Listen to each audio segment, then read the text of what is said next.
नमस्कार स्टूडेंट। आज हम नवबोध गृह विज्ञान कक्षा 12वीं के अध्ययन करेंगे। गृह विज्ञान का अध्ययन करेंगे कक्षा 12वीं का हिंदी मीडियम। तो इसमें 3 पाठ आते हैं, शारीरिक क्रिया विज्ञान एवं प्राथमिक चिकित्सा, और दूसरा आहार एवं पोषण है। मैं आपको यहाँ पे शारीरिक क्रिया विज्ञान एवं प्राथमिक चिकित्सा का पाठ पढ़ाऊँगा। तो उसमें अब पहला पार्ट जो होता है मांसपेशीय संस्थान। तो मांसपेशी संस्थान के बारे में आगे हम डिटेल से पढ़ेंगे। मांसपेशी संस्थान के बारे में आपको या मस्कुलर सिस्टम के बारे में आपको अच्छे से पढ़ने के लिए आपको बहुत सी कुछ बेसिक चीज़ों की जानकारी होनी चाहिए। मैं आपसे जानना चाहता हूं कि आप पिछले कक्षाओं में बहुत सी बेसिक चीज़ें पढ़ी होंगे, जैसे कि सेल क्या होता है। क्या आपको सेल के बारे में पता है? अगर आपको सेल के बारे में पता है तो आप कमेंट में लिखिए, है ना। सेल क्या होता है और सेल किसे बोलते हैं, क्या आपको पता है? मांसपेशी संस्थान को आपको अच्छे तरीके से समझने के लिए सबसे पहले सेल को समझना जरूरी है। सेल जिसे कोशिका भी बोला जाता है, हिंदी में हम कोशिका बोलते हैं, इंग्लिश में हम उसे सेल बोलते हैं। सजीवों के शरीर की संरचनात्मक एवं क्रियात्मक इकाई जो होती है उसे हम सेल या कोशिका बोलते हैं। यह प्रायः स्वतः जनन की क्रिया के लिए समर्थ होती है। स्वतः जनन मतलब यह खुद को उत्पन्न कर सकती है, मतलब एक सेल से दूसरे सेल डिवीजन के द्वारा, डिवीजन मतलब डिवाइडेड होता है, डिवाइडेड करके 2 सेल बनाई जा सकती है। फॉर एग्जाम्पल के लिए अगर आपके पास एक बड़ा सा डंडा है, आप मान के चलिए कि एक बड़ा सा डंडा है, वो एक सेल है। अगर हम उस डंडे को तोड़ दें तो वो अपनी संख्या, अब डंडा कितने भागों, पहले एक डंडा था, अब डंडा 2 भाग में बन गया, मतलब उसमें रिप्लिकेशन हो गया, मतलब उसने अपनी संख्या बढ़ गई। तो ये मैंने एक उदाहरण के लिए डंडा कहा बोला आपको, लेकिन जो सेल होती है ये संरचनात्मक और क्रियात्मक इकाई जो होती है ये स्वतः जनन मतलब अपने आप को खुद उत्पन्न कर सकती है। ठीक है, तो आपको सेल के बारे में आप समझ गए होंगे आई थिंक। अब ये छोटे छोटे जो सेल होती है, छोटे छोटे पदार्थों का एक संगठित रूप होता है जो बहुत सारी जो मानव शरीर की क्रियाओं को करने के लिए सक्षम होती है। अब आपको थोड़ा सेल के बारे में थोड़ा डिटेल में थोड़ा बता देता हूँ। कोशिका का अंग्रेजी शब्द जो सेल है मैं पहले ही बता चुका हूँ आपको, और जो कि लैटिन भाषा के सेलुला शब्द से लिया गया है, जिसका अर्थ होता है एक छोटा कमरा। मतलब मैंने आपको पहले ही बताया कि सबसे छोटे पार्ट को ह्यूमन शरीर के या अन्य किसी भी जीव जंतु जो जीवित हैं उनके सबसे छोटे पार्ट को हम सेल कहते हैं। ठीक है, कुछ सजीव जैसे जीवाणु में एक कोशिकीय कोशिका से बने होते हैं। ठीक है, आपने पिछले कक्षाओं में एक कोशिकीय और बहुकोशिकीय जीवों के बारे में पढ़ा होगा। एक कोशिकीय जीव ऐसे जीव जो एक कोशिका से बने होते हैं, मतलब केवल एक सेल से ही बने होते हैं, ऐसे जीवों को एक कोशिकीय जीव कहते हैं। एक कोशिकीय जीव जैसे कि आपने अमीबा के बारे में पहले पढ़ा होगा। अब यहाँ पे आप देखिए, मैं आपको एक कोशिकीय जीव हो गए, एक कोशिकीय जीव के साथ साथ, एक मिनट,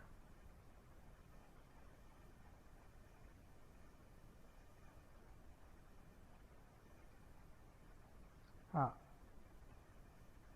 अब देखिए, अब यहाँ से अब हम देखेंगे कि मनुष्य, जैसे आप यहाँ पे देखिए मैंने रेड निशान लगाया है, जबकि मनुष्य जो होते हैं बहुकोशिकीय जीव, ऐसे जीव जिनके शरीर में एक कार्य को करने के लिए एक ही कोशिका, बहुत सारे कार्य को करने के लिए एक ही कोशिका पाई जाती है, उनको एक कोशिकीय जीव बोलेंगे। और जैसे कि हम मनुष्य हैं, हमारे शरीर में अलग अलग कार्यों को करने के लिए अलग अलग कोशिका पाई जाती है, इसलिए हम लोग बहुकोशिकीय जीव कहलाते हैं। तो एग्जाम में पूछे जाने वाले क्वेश्चन जैसे होते हैं कि कोशिका की खोज किसने की। ठीक है, जैसे कि यहाँ पे आप देख सकते हैं कोशिका की खोज रॉबर्ट हुक ने की। ठीक है, उसके बाद फिर कोशिका सिद्धांत किसने दिया, यहाँ पे आप देखिए कोशिका सिद्धांत स्लाइडेन और स्वान ने कोशिका सिद्धांत दिया। ठीक है, तो आपको ये कुछ बेसिक जानकारी पहली बात कोशिका के बारे में होनी चाहिए, ताकि आप फिर आगे के बारे में जान सकें। अच्छा ठीक है, अब मैं आपसे ये जानना चाहता हूँ कि आपने कोशिका के बारे में जान लिया, अब ये मेरे को बताइए कि अब ऊतक क्या होते हैं, क्या आप ऊतक के बारे में जानते हैं? अगर आपको मांसपेशियों के बारे में समझना है तो कोशिका, ऊतक और बहुत सारी जो उसकी संरचना है उनको समझना पहले बहुत जरूरी है। तो ऊतक क्या होता है? अगर आप ऊतक के बारे में जानते हैं तो कमेंट कीजिए, मैं आपको बताता हूं ऊतक क्या होता है। किसी जीव के शरीर में कोशिकाओं के ऐसे समूह को जो इनकी उत्पत्ति एक समान हो तथा वे विशेष कार्य करते हैं, उन्हें ऊतक कहा जाता है।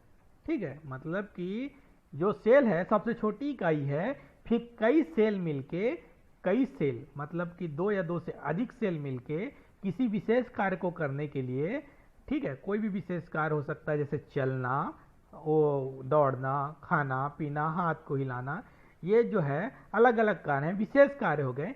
इनको करने के लिए जो कई कोशिकाओं के समूह आपस में मिलते हैं और ऊतक का निर्माण करते हैं। ठीक है, इन्हें ऊतक कहा जाता है। अब ऊतकों के बारे में जैसे कि आप यहाँ पे देखिए, ऊतकों के बारे में यहाँ पे आप देखिए, ऊतकों का अध्ययन जो होता है, ऊतक के बारे में अध्ययन करना ऊतक विज्ञान हिंदी में या हिस्टोलॉजी इंग्लिश में बोला जाता है। अब ऊतक के भी कई प्रकार के होते हैं, जैसे कि यहाँ उपकला ऊतक या इपिथेलियल ऊतक इसको बोलते हैं। संयोजी ऊतक जो होता है, ठीक है, यहाँ पे संयोजी ऊतक आपको दिख रहा होगा, कनेक्टिव टिश्यू या पेशी ऊतक, मसल टिश्यू, ठीक है, और उसके बाद तंत्रिका ऊतक। अब हमको मेन फोकस करना है पेशी के बारे में। हम लोग पेशी संस्थान पढ़ रहे हैं या पेशी सिस्टम पढ़ रहे हैं, तो हम लोग पेशी ऊतक के बारे में आगे डिटेल में पढ़ेंगे। ठीक है, और आपको अब जैसे कि ये हो गया, अब आपको ये जाना बता रहा हूं मैं कि अगर अब कई ऊतक आपस में मिल जाएंगे, ठीक है, जीव विज्ञान में कई ऊतक आपस में मिलकर एक अंग का निर्माण करते हैं। अंग क्या, आप अंग के बारे में पता है आपको?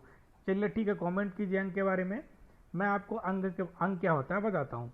जीव विज्ञान या बायोलॉजी की दृष्टि में एक विशेष कार्य करने वाले ऊतकों के समूह को अंग कहा जाता है या ऑर्गन, इंग्लिश में उसे ऑर्गन या हिंदी में अंग कहा जाता है। जैसे कि आप ये मान के चलिए कि बहुत सारे ऊतक, जो ऊतक आपने पहले ऊतक और सेल के बारे में पढ़ा, सेल से ऊतक बना, ऊतक से अब अंग बनेंगे। तो बहुत सारे ऊतक जब आपस में किसी एक विशेष कार्य को करने के लिए एकत्र होते हैं, मतलब करते हैं, उसको अंग का निर्माण करते हैं। जैसे कि हमारा देखने की शक्ति, देखना, आंख हो गया, एक अंग हो गया, ठीक है, हाथ हो गया, वो हमारे अंग हो गए। हाथ हमको कुछ चीज़ पकड़ने में मदद करते हैं, आंख हमको कुछ चीज़ देखने के लिए मदद करते हैं, और उसके बाद जैसे कि हाथ है, हाथ हम लोग को मतलब पैर हमें चलने के लिए मदद करते हैं। तो अब आई थिंक अब अंग के बारे में समझ जाएंगे। अब अंग तंत्र, अब उसके बाद हमने पहले सेल के बारे में पढ़ा, सेल के बाद पढ़ने के बाद हमने ऊतक के बारे में पढ़ा, ऊतक के पढ़ने के बाद हमने अंग तंत्र, अंग के बारे में पढ़ा। अब अंग तंत्र, जब बहुत प्रकार के ऊतक, ठीक है, ऊतक यानी टिश्यू, उसे इंग्लिश में टिश्यू बोलते हैं, मिलकर शरीर के विभिन्न अंग तंत्र या ऑर्गन सिस्टम का निर्माण करते हैं। अंग तंत्र या ऑर्गन सिस्टम का निर्माण करते हैं, इसे अंग तंत्र कहा जाता है। तो आपको मांसपेशियों के बारे में अच्छे तरीके से पढ़ने के लिए सबसे पहले सेल क्या होती है इसके बारे में जानकारी होनी चाहिए। उसके बाद फिर ऊतक क्या होते हैं, ऊतक के बारे में जानकारी होनी चाहिए, जो कि आपने पिछली कक्षाओं में अच्छे से पढ़ा भी होगा। ऊतक के बाद फिर आपको अंग क्या होता है और अंग तंत्र क्या होता है, इसके बारे में आपको जानकारी होनी चाहिए। ठीक है, अब हम आपके पार्ट पे फोकस करते हैं। तो अब हम मांसपेशियों के बारे में हमने बेसिक डिटेल पहले जान लिया। मांसपेशी तंत्र या को समझने के लिए हमें क्या जानना है, इसको हमने जान लिया। अब इसके बाद हम मांसपेशीय तंत्र के बारे में पढ़ेंगे। पेशी तंत्र के अंतर्गत पेशियों का अध्ययन किया जाता है। ठीक है, पेशी तंत्र या मांसपेशी तंत्र के अंतर्गत जो पेशियां होती हैं, पेशियों का अध्ययन किया जाता है। क्या आप पेशियों के बारे में कुछ जानते हैं? अगर आप पेशियों के बारे में कुछ जानते हैं तो आप बताइए। अब यहाँ जैसे कि मैंने रेड निशान यहाँ पे लगाया, आप यहाँ पे फोकस कीजिए। ऐसे पेशी तंत्र एक संकुचनशील ऊतक है। हमने पहले ऊतक के बारे में पढ़ लिया है, पीछे कुछ मिनट पहले हमने ऊतक के बारे में पढ़ा था। अब हम आप यहाँ पे देखिए, ये क्या मैं आपको क्या समझाना चाह रहा हूँ कि पेशी जो होती है एक संकुचनशील ऊतक होता है। ठीक है, संकुचनशील, जिसमें कि एक संकुचन मतलब कॉन्ट्रैक्टाइल या फिर ये बोल सकते हैं कि जिसमें प्रसार होता है और संकुचन होता है, उसे संकुचनशील बोला जाता है। ठीक है, पेशी कंकाल तंत्र के अंतर्गत मिलकर सभी प्रकार की गतिविधियों के लिए उत्तरदायी होता है। जो पेशियां होती हैं कंकाल तंत्र के बारे में तो आप जानते होंगे। कंकाल तंत्रों के साथ मिलकर विभिन्न प्रकार की गतियों के लिए जिम्मेदार होता है। जैसे कि हम चलते हैं, ठीक है, अब हमारी हड्डियां जो होती हैं, अस्थियां जिसे बोला जाता है, अस्थियों के ऊपर एक आवरण पाया जाता है, ठीक है, उसे पेशी बोला जाता है। ठीक है, मांसपेशियां जो कि स्किन के नीचे होता है। ठीक है, अब जैसे कि हम चलते हैं तो हमको चलने में जो मदद करती है मांसपेशियों के साथ, हड्डियों के साथ जो लगी होती हैं मांसपेशियां, और हमें चलने के लिए मदद करती हैं। ठीक है, तो इस कारण हम इसे पेशियां कहते हैं। जो मांसपेशियां होती हैं विभिन्न अंगों के निर्माण एवं संकुचन एवं प्रसार में मांसपेशियां अपना योगदान देती हैं। मांसपेशियों की संकुचन शक्ति शरीर के सभी अंगों के कार्यों में सहायक होती है। मांसपेशियां जैसे कि बहुत सारे अंग हैं, हाथ को कार्य करने के लिए मांसपेशियों का संकुचन शक्ति बहुत ही जरूरी है। मानव शरीर में 639 मांसपेशियां पाई जाती हैं। इनमें से 400 मांसपेशियां रेखित होती हैं और शरीर में सर्वाधिक पेशियां जो होती हैं 180 होती हैं, जो पीठ में पाई जाती हैं। मनुष्य के शरीर का 40 से 50% भाग पेशी ऊतक के द्वारा निर्मित होता है। अब आपके मन में ख्याल आ रहा होगा कि रेखित क्या होता है, रेखित पेशियां क्या होती हैं, अरेखित पेशियां क्या होती हैं, तो इसके बारे में हम आगे डिटेल में पढ़ेंगे। अब यहाँ पे आप देखिए पेशियों के प्रकार, रचना तथा कार्य की दृष्टि से पेशियां 3 प्रकार की होती हैं, रचना और कार्य। रचना मतलब उनका उत्पत्ति किस प्रकार के हुआ और उनका कार्य वो क्या कर रही हैं, उस आधार पे पेशियां जो होती हैं 3 प्रकार की होती हैं। ऐच्छिक पेशियां होती हैं, अनैच्छिक पेशियां होती हैं और हृदय पेशियां होती हैं। ऐच्छिक पेशियां ऐसी पेशियां जो मैक्सिमम जो हमारे चलने में या हमारे तंत्रिका तंत्र जो होता है उसके द्वारा जो कंट्रोल्ड होती हैं उसे ऐच्छिक पेशियां बोला जाता है। जैसे कि हम चल सकते हैं, हम अपना हाथ को हिला सकते हैं, ठीक है, ये ऐच्छिक पेशियों के अंतर्गत आता है। अनैच्छिक पेशियां ऐसी पेशियां जिनमें हमारा कंट्रोल नहीं होता है, जिनका कार्य हमारे द्वारा कंट्रोल नहीं किया जाता, उन्हें अनैच्छिक पेशियां कहा जाता है। हृदय पेशियां जो हृदय में जो पाया जाती हैं पेशियां, आप बेसिकली इतना समझ लीजिए, हृदय में पाए जाने वाली पेशियों को हृदय पेशियां कहा जाता है। ठीक है, अब जैसे कि मैंने बताया आपको ऐच्छिक पेशियां, आप देखिए ये पेशियां अस्थियों से जुड़ी होती हैं, मतलब हमारी जो हड्डियां रहती हैं उनसे जुड़ी होती हैं, अतः इन्हें कंकाल पेशियां भी कहा जाता है। ये बहुत ही क्वेश्चन पूछा भी जा सकता है, कंकाल पेशियां किसे कहा जाता है। ये पेशियां मनुष्य की इच्छा शक्ति के नियंत्रण में रहती है।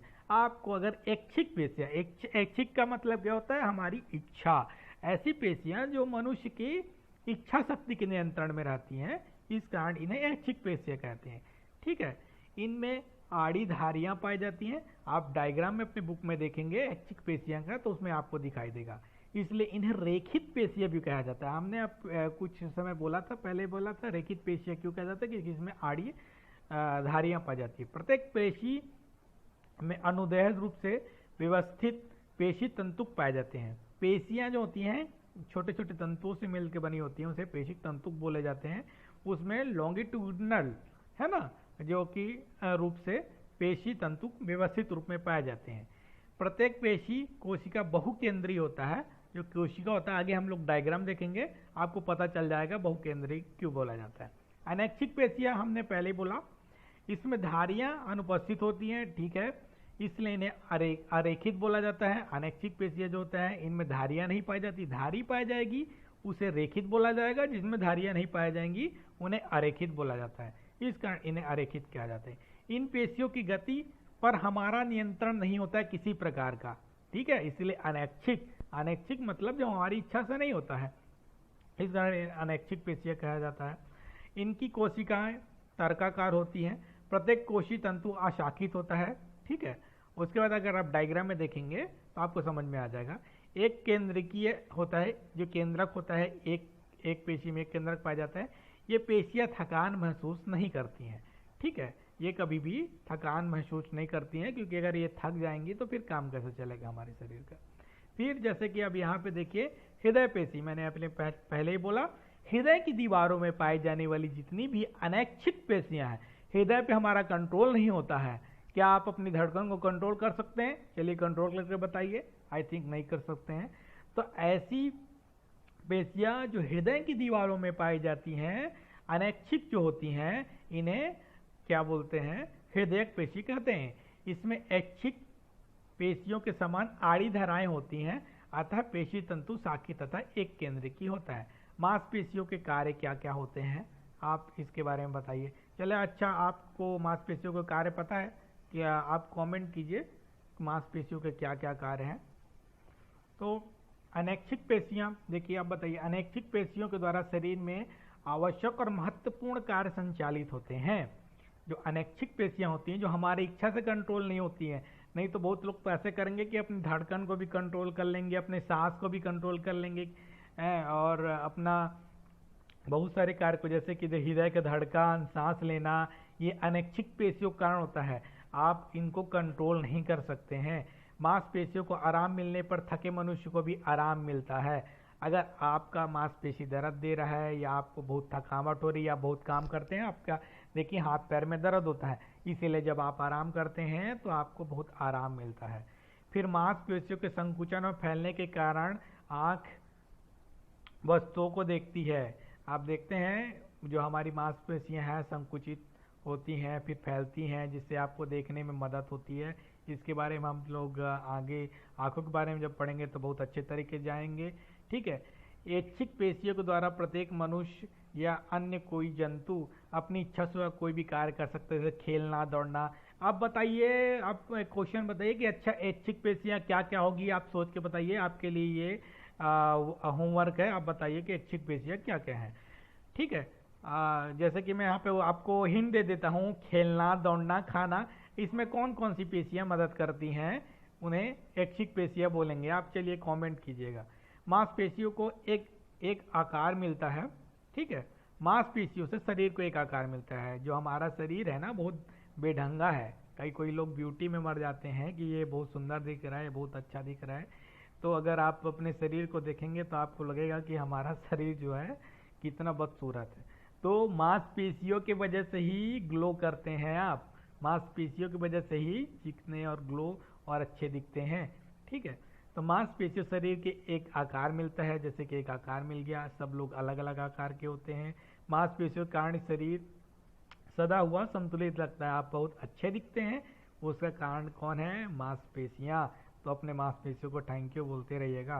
पेशियां ही शरीर को सुंदर और सुडैल बनाती हैं। जिनकी पेशियां बहुत अच्छी होती हैं वो बहुत सुंदर दिखते हैं। चलिए, अब मैंने आपको पहले रेखित पेशियों के बारे में बता दिया है। अब मेरे को बताइए, रेखित पेशियां ऐच्छिक होती हैं या अनैच्छिक होती हैं, हृदय पेशी होती है। तो रेखित पेशियां यहाँ पे आप देखिए प्राय हाथ, पैर और अस्थियों से जुड़ी होती है। कार्य इच्छा के अनुसार गति प्रदान करती है कार्य को, शरीर को, ठीक है। अरेखित पेशियां या आंखों की पलकें, ठीक है, मूत्रवाहिनी, फेफड़ों और श्वसन नलिका में पाई जाती हैं। ये जंतु की इच्छा पर संचालित नहीं होती हैं, स्वयं इनकी गति नियंत्रण होती है। मतलब कि अगर आप चाहें भी तो इनको कंट्रोल नहीं कर सकते हैं, इसीलिए इसे अरेखित या अनैच्छिक पेशियां बोला जाता है। उसके बाद फिर हृदयक पेशियों के बारे में बता दिया मैं आपको, कहाँ पाई जाती है?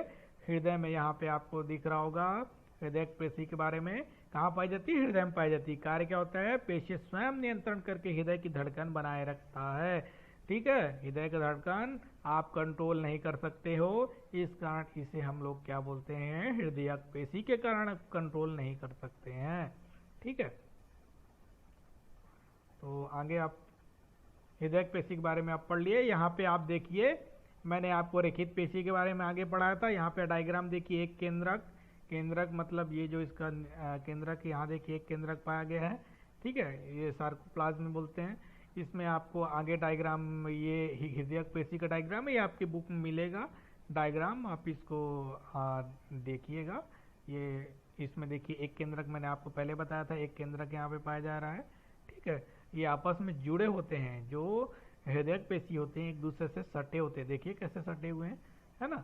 इसी कारण ये क्या बोलते हैं, अनैच्छिक पेशियां भी होती हैं और इनकी क्रिया को हम लोग कंट्रोल नहीं कर सकते हैं, ठीक है। तो फटाफट अब हम लोग आपके बुक में आ जाते हैं। आपने जैसे कि पहला हमने पूरा डिटेल में, तो जो चीज़ हमने पढ़ा है सेम यही बुक में लिखा हुआ है, बस हमने उसको बहुत आसान तरीके से पढ़ा है।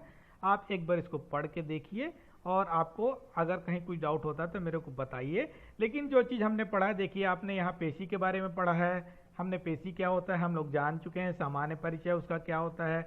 देखिए हमने यहाँ पे बताया कि पेशियाँ शरीर, जो पेशियाँ होती हैं शरीर को सुडैल बनाती हैं, सुंदर बनाती हैं, हमने इसके बारे में पढ़ा है। पेशियों के संरचना के बारे में हमने पढ़ा है कि पेशियाँ कितने प्रकार की होती हैं, संरचना के आधार पे हमने पेशियों के संरचना के बारे में पढ़ा है। ये क्या बोलते हैं, एक आपका उदाहरण है पेशी संरचना का, एक यहाँ पे आपको डायग्राम आप मिल जाता है, इस डायग्राम का आप अध्ययन जरूर कर लीजिएगा। हमने आपको डिटेल में सारी चीज़ें यहाँ पे पढ़ाई है। उसके बाद आप यहाँ पे देखिए, यहाँ पे हमने तंतु के बारे में आपको नहीं बताया, हम आपको तंतु के बारे में यहाँ बता देते हैं। और फिर यहाँ पे हमने मांसपेशियों की विशेषता के बारे में तो पढ़ ही लिया है। तो अब हम यहाँ पे आपको तंतु दिख रहा है, यहाँ पे आप देखिए तंतु, तुंद या बैली बोलते हैं, सॉरी तुंद ये मध्य भाग जो, अच्छा हमने यहाँ पे जो ये डायग्राम जो है, ये डायग्राम आपने देखा है। डायग्राम आप देखिए, मैंने आपको जूम करके बताया है। यहाँ पे देखिए डायग्राम में पेशी की संरचना के बारे में बताया है। मूल बंध या अथवा सिरा जो होता है, इसको ये वाला पार्ट जो आप देख रहे हैं मैं आपको बता रहा हूँ, ये मूल बंध या सिरा वाला पार्ट है, ये तुंद वाला पार्ट है, और ये निर्वेश वाला यहाँ पे आपको निर्वेश दिख रहा होगा, है ना। तो हम इसके बारे में आपको यहाँ पे थोड़ा थोड़ा बता देते हैं। मूलबंध अथवा सिरा, ओरिजिन यह सफेद तंतु से मिलकर बना होता है। ओरिजिन जो होता है ये सफेद तंतु से मिलकर बना होता है, तंतु से बना होता है। इसमें पेशियां को अस्थियों से बांधा जाता है। जो पेशियां आपने बताया ना, अस्थि के बारे में आप जानते हैं, अस्थि मतलब हड्डियां, तो यहाँ से बंधा होता है, ये सफेद तंतु होता है, ऐसे बना होता है, इससे पेशियों को अस्थियों से बांधा जाता है। और कम गतिशील जो होता है और कम गतिशील अस्थियों के साथ सीरम बंधता है, ठीक है। और उसके बाद फिर आप यहाँ पे देखिए यहाँ पे जो, तो मैंने जो आपको